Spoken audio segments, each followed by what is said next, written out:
안녕하세요. 반갑습니다. 오늘은 문명6 도시국과 관련한 초보자 가이드 설명 한번 해보도록 하겠습니다. 자, 초보자분들이 플레이하시다 보면 도시국가를 이런 식으로 이렇게 만날 때가 있는데 가끔 이게 이제 왜 있는지 모르시는 경우가 계신 것 같아요. 이제 어떤 분들은 그냥 공짜 도시인가 이러면서 그냥 막 점령해가지고 자기 도시로 만드시는 점령 플레이를 하시는 분도 계시고요. 아니면 이제 뭐 퀘스트 맞추기도 힘들고 뭐 관리도 귀찮고 이래가지고 신경 쓰지 않고 플레이하시는 분들도 많더라고요. 근데 이제 도시국가를 사실 뭐 점령하는 플레이를 하시거나 뭐 없다고 생각하고 무시하고 플레이 하시는 것도 상관은 없어요. 왜냐면 이제 뭐 원하시는 플레이 하시는데 이게 뭐 크게 막 이렇게 여러분들이 있어야 되고 뭐 이런 건 아니라서 이제 뭐 그렇게 신경 쓰지 않고 해도 뭐 크게 지장은 없어요. 근데 이제 도시국가의 종주국 효과를 잘 활용하시면 사실상 거의 불가사의급 효과나 아니면 특정 문명들의 특수 건물 아니면 뭐 특고유 효과 이런 강력한 보너스를 주는 경우가 되게 많아요.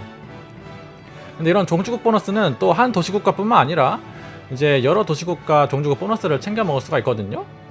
그래서 당연하겠지만 이렇게 강력한 효과들이 쌓이면 쌓일수록 엄청난 힘을 발휘하는 경우가 많아요. 특히나 이제 초반에는 이제 이런 식으로 차절 넣게 되면 하나 넣으면 이제 뭐 이렇게 생산력 주고 뭐 과학 주고 뭐 문화 주고 이런 게 많거든요. 그래서 초반 사절을 넣게 되면 초반부에는 이런 기초 생산력을 절대값으로 주기 때문에 빠른 성장을 도와주는 게 이제 도시국가이기도 하고요.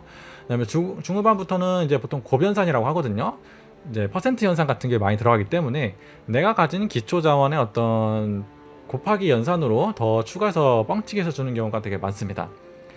당연히 이거 이제 정책 카드 여기 이제 이런 정책 카드랑 같이 곱해서 또 추가로 들어가기 때문에 당연히 이 효과들은 엄청나게 계속해서 뻥튀기질이 가능하겠죠. 그래서 절대로 무시할 수 없는 종주국 보너스라는 것을 먼저 알려드리고 시작하도록 할게요. 앞서 동맹편에 제가 설명드렸던 것처럼 종주국 보너스를 공유하는 것 자체가 굉장히 강력한 효과라고 말씀을 드렸던 적이 있어요.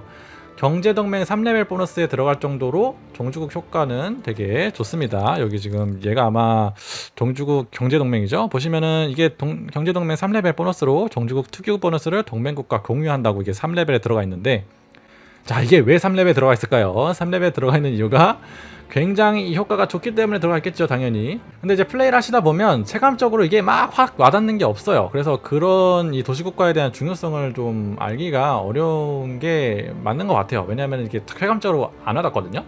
왜냐면 저희가 이제 뭐 정책 카드 같은 거 뭐 성지인접 보너스 빵 갖다 꽂으면은 막 생산력 2배 뻥치기 되고 막 짓는 속도 막 절반으로 줄어들고, 이게 딱 저희 플레이어가 보기에는 즉각적인 피드백이 오니까 이제 그 사람들이 여기에서 막 환호를 하고 여기를 집중해가지고 논달아가고 막 이러는데, 도시국가는 이게 좀 천천히 서서히 이게 막 늘어나고 점점 더 서서히 이익을 보는 시스템이기 때문에 오랜 시간 계속 신경을 써줘야 이게 나중에 봤을 때 굉장히 큰 효과구나, 간과할 수가 없는 효과구나 라는 걸 이제 그때 깨닫는 게 도시국가라서 아무래도 조금 더 소외될 수밖에 없는 컨텐츠일 수밖에 없는 것 같아요. 그리고 최근 파이렉시스에서도, 파이렉시스가 이제 개발사죠. 개발사예요. 문명6 만든 개발사인데, 개발사에서도 사람들이 조금 더 종주국 보너스에 집중하고 도시국가를 좀 잘 활용해봐라 이러면서 패치에서도 이 효과를 최근에 강화하는 쪽으로 패치를 했어요.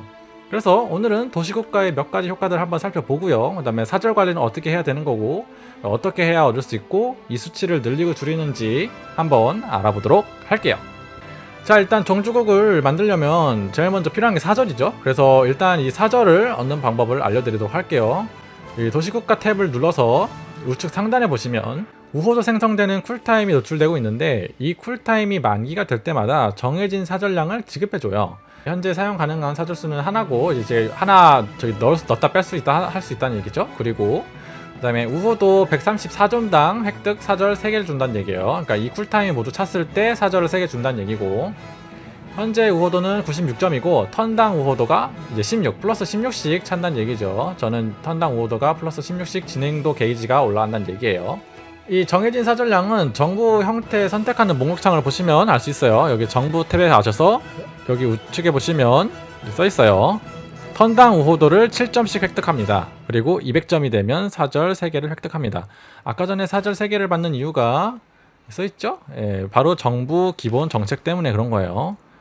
당연히 정부를 봤을 때 여러 개가 있습니다. 당연히 이전 시대의 정부일수록 더 조금씩 줘요. 얘는 100점이 되면 1개 주고, 얘는 150점이 되면 사절 2개를 주고요. 지금 이쪽은 200점이 되면 사절 3개를 주는 그런 구조겠죠. 상위 정부일수록 우호도를 턴당 7점씩 주고요. 얘는 우호도 턴당 5점씩 주고요. 얘는 턴당 3점씩 줍니다. 얘는 1점씩 주죠. 그래서 당연히 이 도시국가를 빠르게 사절을 늘리고 싶으시다면 상위 정부로 갈수록 되게 좋습니다. 자, 그러면은 이 우호도 시스템을, 우호도를 직접적으로 올려주는 게 있냐 한번 살펴보도록 할게요.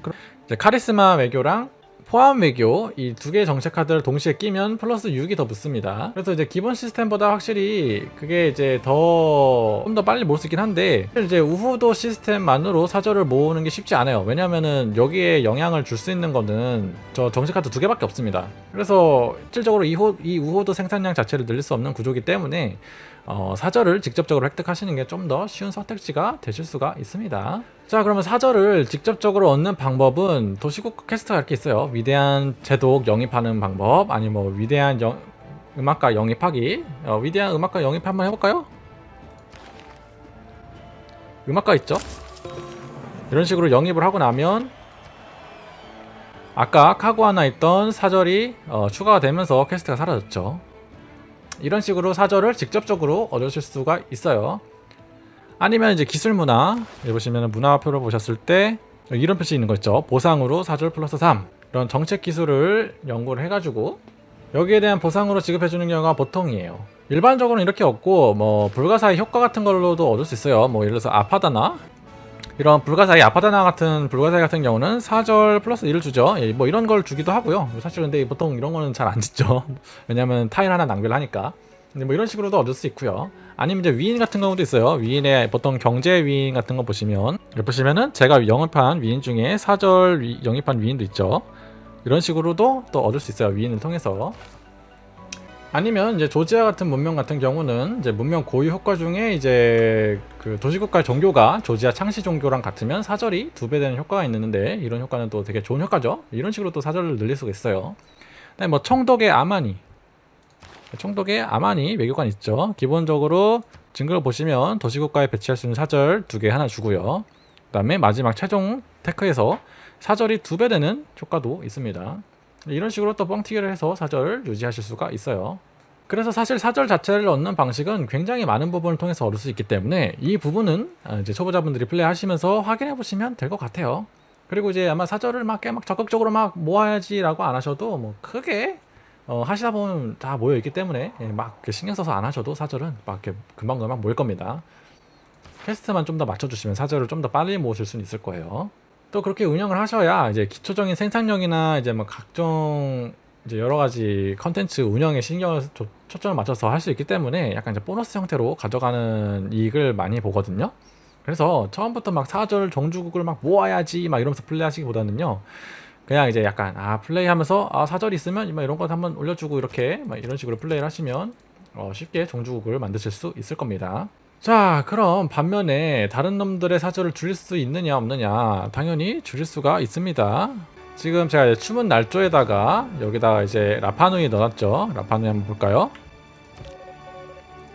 라파누이에다가 도시국가 이제 사절을 넣어놨는데 가끔 이제 스파이를 여기다 넣으실 줄 모르는 분도 계시더라고요. 그냥 스파이 선택하신 다음에 이 도시국가로 넣으신 다음에 추문날조 선택을 하시면 상대방의 사절을 깎을 수도 있고요. 아까 첫 번째 말했듯이, 아니면 그냥 여기 마음에 안 든다, 라파누이 이거 답이 없다 이러면은 그냥 점령해서 그냥 닭이 도시로 점령해 버리시면 그 사절 자체가 날아가 버리니까 뭐 그런 식으로 플레이 하셔도 됩니다. 자, 그러면 종주국 효과가 얼마나 좋길래 자꾸 도시국가 거리냐, 노래를 부르냐, 한번 몇 가지만 살펴보도록 할게요. 일단 초보자가 승리하기 가장 쉬운 외교 승리가 있는데, 현재 지금 제가 문화 승리를 끝내버려가지고 끝이 나버렸어요. 근데 이제 외교 승리가 사실 초보자분들이 달성하기 제일 쉽습니다. 이제 이거는 나중에 이제 가이드 시리즈에서 한번 다룰 것 같은데, 어쨌든 그 이유가 여기 보시면 환심이 있는데, 이제 종주국에서 보시면 플러스 22라고 돼 있죠. 제가 지금 종주국을 지금 11개 가지고 있기 때문에 턴당 22를 가져가고 있어요. 이런 식으로 종주국당 환심을 많이 주기 때문에요, 외교 승리에 굉장히 최적화돼 있어요. 그래서 근데 이 환심을 또 이것뿐만 아니라 환심을 또 직접적으로 거래하실 수가 있습니다. 이런 식으로 환심을 주면 이렇게 돈을 줘요. 저번 적대감 영상에서는 전쟁을 정당하기 위한 하나의 이제 재화가 적대감 자원 형태로 노출된다라고 말씀드렸었는데, 반대로 세계의회에서 내 의제를 마음대로 주무르고 동제할 수 있도록 자기 합리화하는 형태를 환심이라는 자원으로 이제 문명 6에서는 보여주고 있습니다. 환심 재화는 후반까지도 이제 계속 아까 이렇게 보신 것처럼 이제 문명한테 이렇게 환심을 팔아서 골드로 바꿀 수 있어요. 골드로 바꿔가지고 계속해서 돈으로 바꿔먹기 때문에 일단 금전적으로 안정적인 플레이가 가능합니다. 그리고 세계의회에서는 외교 승리 이런 거 할 때 압도적인 차이로 제가 눌러가지고 외교 승리도 할 수가 있어요. 투표를 자기 자신한테 하면 엄청 압도적으로 점수를 가져갈 수 있겠죠. 그리고 이제 정책 효과들 중에 이제 종주국이나 도시국과 관련된 정책 카드들이 꽤 많아요. 이제 여기서 가져갈 수 있는 게 되게 많습니다. 보시면 지금 이거 같은 경우도 보시면 되게 많죠. 같이 붙여놔야겠다. 플레이어가 이제 정주국인 도시국가당 플러스 5%, 그 다음에 도시국가당 문화 플러스 5%가 되는데, 보시면은 500씩 나오고 600씩 나오는 걸로 보여요.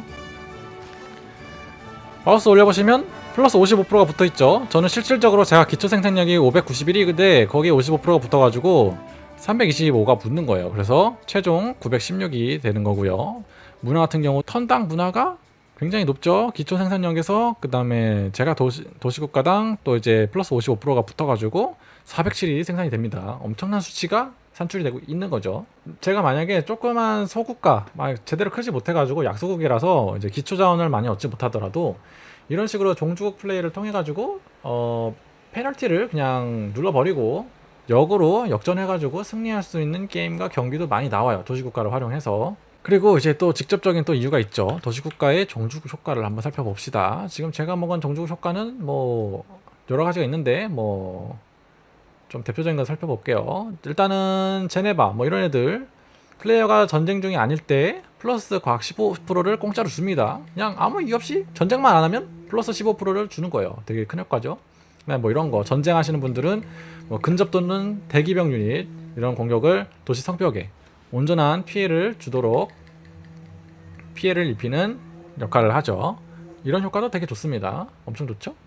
그 다음에 이제 건설 뭐 완료했을 때 비용 10%에 뭐 문화 10% 주는 거, 종류별로 뭐 전략 자원 주는 거, 그 다음에 이 볼로냐 또 되게 좋은 특성 중에 하나인데, 특수지구당 건물이 있을 때 거기에 위인 점수 플러스 1을 제공하는 게 있어요. 근데 이 효과는 얼마나 좋은 거냐면, 저희가 보통 오라클 초반에 좋다고 하고 이제 많이 먹거든요. 근데 이 오라클이라는 효과는 특수지구의 유형에 이제 위인 점수 플러스를 주는 경우인데, 얘는 거기 절반 되는 효과를 주는 거죠. 그리고 모든 특수지구 건물에 주는 거기 때문에 거의 이 정도면 불가사의급이랑 비슷하다라고 볼 수가 있겠죠. 그 다음에 이거 말고도 뭐 이제 잔지바르 뭐 이런 애들, 그 계피정양 사치자원 주는 애들도 있고요. 뭐 이제 홍콩 이런 애들은 이제 도시 프로젝트 생산력 20% 주는 애들이 있는데, 저희가 이제 후반부 같은 때는 나중에 이제 이런 프로젝트를 마구잡이로 돌리는 경우가 있어요. 여기에 대해서 이제 20%를 준다는 얘기는 5턴 걸릴 걸 4턴으로 줄여준다는 얘기이기 때문에 이 턴제 게임에서는 굉장히 큰 효과죠. 그 다음에 뭐 이제 예레반 있나 모르겠네. 예레반 같은 경우는 그 사도 진급을 여러 개 중에서 무조건 선택할 수 있도록 해주는 그런 효과들이 있어요. 그 종교 승리하는 사람들은 당연히 사도가 원하는 진급을 찍을 수 있다고 그러면 엄청난 효과죠. 그래서 이제 플레이 하시다 보면 이제 여기다 이렇게 마우스 올려서 이렇게 보시다 보면 특이 보너스 이런 게 있는데, 이런 효과들 하나하나 읽어보시면 너무 좋아가지고 오히려 필요없는 도시국가 찾는 게 더 빠를 정도예요. 이 정도만 살펴보셔도 얼마나 정주국 효과가 최고 좋은지 알 수 있을 것 같아요. 그리고 당연하게도 이게 이제 좋은 도시국가 같은 경우는 AI들도 죽자고 달려들어서 그냥 사절을 막 갖다 꼬라박기 때문에 견제도 잘 하시는 게 중요합니다. 자, 이렇게 해가지고 오늘은 종주국 효과가 얼마나 좋은지 살펴보고, 그리고 도시국가 종주국이 되기 위한 우호도 시스템, 그 다음에 사절 시스템 이런 거에서 알아봤는데, 평상시 도시국가를 별로 신경 쓰지 않고 플레이하시다가 이렇게 도시국가를 적극적으로 활용을 한번 해보시면 시드 점수도 쌓기도 되게 수월해요. 왜냐면 종주국 한번 만들면 플러스 3점을 주기 때문에 되게 황금기 가기 쉽고요.